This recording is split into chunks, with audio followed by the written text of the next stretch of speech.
Hey folks, Bobcat here in the Main Street Farms kitchen.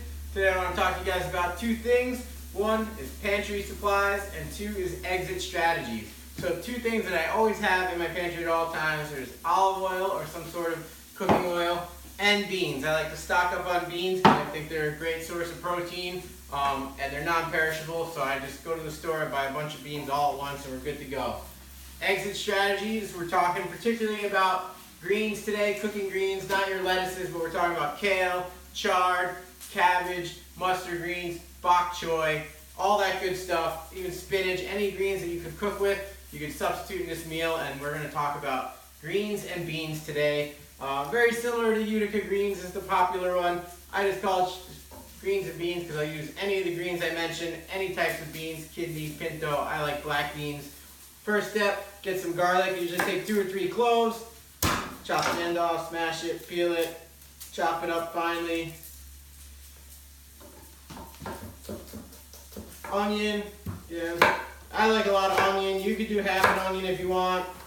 I usually just chop it into rings and then dice it up. Again, it's all a matter of preference of how you want to prep your onions and garlic. Kale, I usually like to strip it off the stem. And then I like to roll it up. It makes it a little bit easier to handle. Shred it up. If you like those nice long pieces, you can leave it like that. If you want it even smaller, which I do in my greens and beans, I'll chop it pretty finely. So you have those nice little, small little squares.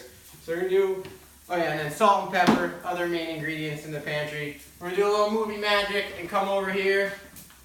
I already got some onions and garlic sauteing in a little bit of olive oil. I like going for about 2 minutes. Get them just till they're a little bit brown. You don't want to do too hot because then it'll burn it. And I got some black beans. I like to drain the juices out of there to a strainer. Get those going. Remember, beans are usually come pre-cooked in the can, so you don't even really have to cook them much. I just heat it up just enough to get the coldness out of them. Throw the kale on there. If you want, you could add a little liquid, whether it's water to help steam the kale. Sometimes I'll do like balsamic vinegar or apple cider vinegar, or you can do soy sauce. And then we get a little bit of salt, a little bit of pepper. I saute it all together for maybe 5-10 minutes tops, depending on how much you like your greens wilted, or if you like them a little bit more firm. And that's pretty much it. There you have it. Greens and beans. Another Bobcat special. Enjoy.